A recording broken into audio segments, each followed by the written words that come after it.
எண்ணுவதெல்லாம் உயர்வு. நான் உங்கள் ஜேஆர். சைக்காலஜி ஆஃப் மணி அப்படின்ற இந்த புத்தகத்தை பற்றி கேள்விப்படாதவங்க யாருமே இருக்க முடியாதுன்னு தான் நினைக்கிறேன். அரவிந்த் சாமி கூட கோபிநாத் அவர்களுக்கு கொடுத்த ஒரு இன்டர்வியூல பணத்தை எப்படி சரியா கையாளணும் அப்படின்னு தெரிஞ்சுக்கணும்னு நினைச்சா இந்த புத்தகத்தை வாசிங்க அப்படின்னு சொல்லி இந்த புத்தகத்தை பரிந்துரை பண்ணிருப்பாரு. இந்த புத்தகம் தமிழ்ல கூட கிடைக்குதுங்க. தமிழ்ல இந்த புத்தகத்தின் பெயர் பணம் சார் உளவியல்.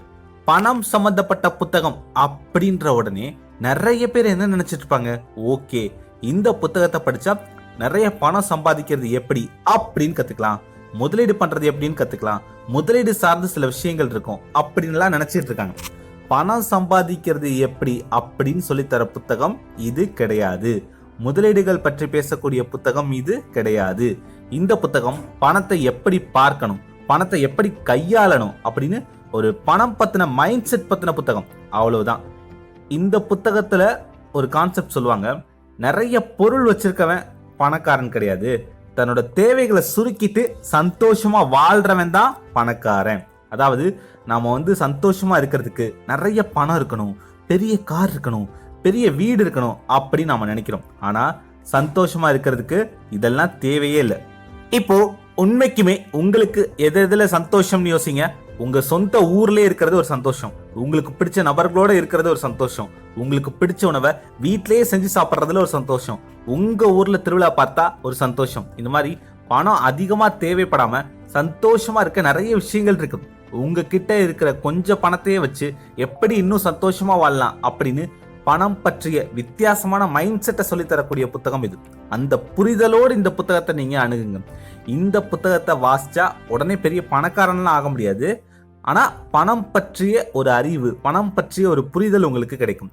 இந்த புத்தகத்தை நான் வாசிக்கும் போது சில முக்கியமான வரிகளை நோட் பண்ணி வச்சிருந்தேன். அதை நான் இப்போ உங்களுக்காக ஷேர் பண்றேன். இதை பார்த்த பிறகு இது எந்த மாதிரி புத்தகம் அப்படின்னு உங்களுக்கே ஒரு தெளிவு கிடைக்கும். இந்த புத்தகத்துல உள்ள இந்த முக்கியமான வரிகளை நீங்களும் நோட் பண்ணி வச்சுக்கோங்க. ஏதாவது ஒரு வரியை மட்டும் நீங்க அப்படியே எடுத்துக்கிட்டு உங்க லைஃப்ல ஃபாலோ பண்ணீங்க அப்படின்னா ஹாப்பியா வாழலாம். அந்த முக்கியமான வரிகளை பார்க்கலாமா? நீங்கள் புத்திசாலியாக இருந்தால் பணத்தை சம்பாதிக்கலாம், ஆனால் நீங்கள் பணத்தை எப்படி கையாளுகிறீர்கள் என்பதை பொறுத்துதான் பணம் உங்களிடம் தங்கும். பணத்தை சம்பாதிக்க வேண்டுமானால் புத்திசாலித்தனம் தேவை, பணத்தை கையாளவும் பெருக்கவும் பொறுமைதான் தேவை. உங்களிடம் எவ்வளவு பணம் இருக்கிறது என்பதை மற்றவர்களுக்கு காட்டுவதற்காக செலவழிக்கும் பணம்தான் உங்களிடம் உள்ள பணத்தை விரைவாக குறைக்கும் வழி. உண்மையான செல்வம் சேமிப்பில்தான் உள்ளது, வெளிப்படையாக காட்டும் பொருட்களில் இல்லை. ஒரு பொருள் உங்களுக்கு உண்மைக்குமே தேவை என்றால் வாங்குங்கள், என்னிடமும் இருக்கிறது என காட்டுவதற்காக வாங்காதீர்கள். சேமிப்பு என்பது உங்கள் அகந்தைக்கும் உங்கள் வருமானத்திற்கும் இடையிலான வித்தியாசம். இதுவரை நீங்கள் பண விஷயத்தில் நிறைய தவறுகளை செய்திருக்கலாம், ஆனால் இன்று ஆரம்பித்தால் கூட பெரிய அளவில் பணத்தை சேமிக்க முடியும். முதலீட்டில் நேரமே மிகவும் சக்தி வாய்ந்த விசை. சீக்கிரமே முதலீடு செய்ய தொடங்குங்கள். முதலீடு செய்த பணத்தை வெகு காலத்திற்கு எடுக்காதீர்கள். உலகின் 8வது அதிசயமான கூட்டு வட்டியை உங்கள் வங்கி கணக்கில் பார்க்க வேண்டுமா? முதலீடு செய்த பணத்தை சில ஆண்டுகளுக்கு எடுக்காதீர்கள். நல்ல முதலீடு என்பது அதிக லாபத்தை குறுகிய காலத்தில் பெறுவது அல்ல, நிலையான லாபத்தை தொடர்ந்து பெறுவது. பணத்தின் மிகப்பெரிய மதிப்பு அது உங்கள் நேரத்தை நீங்கள் கட்டுப்படுத்த உதவுகிறது. எதிர்காலம் யாருக்கும் தெரியாது, ஆனால் அதற்காக திட்டமிடுவதை நிறுத்தக்கூடாது. பண விஷயத்தில் மிகவும் கடினமான திறன் உங்கள் பண இலக்கை அடிக்கடி மாற்றாமல் வைத்திருப்பதே. முதலீட்டில் நீங்கள் சிறப்பாக இருக்க விரும்பினால் நீங்கள் செய்ய வேண்டிய மிக சக்தி வாய்ந்த விஷயம் உங்கள் கால அளவை அதிகரிப்பதே. சேமிப்பு என்பது செலவு செய்தது போக மீதமுள்ளதை சேமிப்பது என்பது அல்ல. சேமித்த பணம் போக மீதமுள்ள பணத்தை செலவழிப்பதுதான் உண்மையான சேமிப்பு. நீங்கள் எவ்வளவு சம்பாதிக்கிறீர்கள் என்பதை விட எவ்வளவு சேமிக்கிறீர்கள் என்பதே உங்கள் செல்வத்தை தீர்மானிக்கிறது. சுதந்திரமாக நம் நேரத்தை நாம் பயன்படுத்த வேண்டும். நேரத்தை நமக்காக செலவிடுவதுதான் மிக உயர்ந்த செல்வம். உங்கள் புத்திசாலித்தனம் உங்கள் நிதி வெற்றியை தீர்மானிப்பது இல்லை, உங்கள் நடத்தையே பண வெற்றியை தீர்மானிக்கிறது. ஆடம்பரமாக வாழ்பவன் பணக்காரனாக தெரிகிறான், ஆனால் அமைதியாக பணத்தை சேர்ப்பவனே உண்மையான பணக்காரன். உங்கள் எதிர்கால உங்களுக்காக இன்று நல்லவனாக இருங்கள். நல்ல முதலீட்டாளனாக இருக்க எக்ஸ்ட்ராடினரி இன்டெலிஜென்ஸ் தேவையில்லை, எக்ஸ்ட்ராடினரி பேஷன்ஸ் மட்டுமே போதும். பணம் சம்பாதிப்பது திறமை, வைத்திருப்பது பண்பு, சரியாக பயன்படுத்துவது ஞானம். அவ்வளவுதாங்க. இதெல்லாம் தி சைக்காலஜி ஆஃப் மணி புத்தகத்தில் உள்ள மிகச்சிறந்த வரிகள், எனக்கு பிடிச்ச வரிகள்.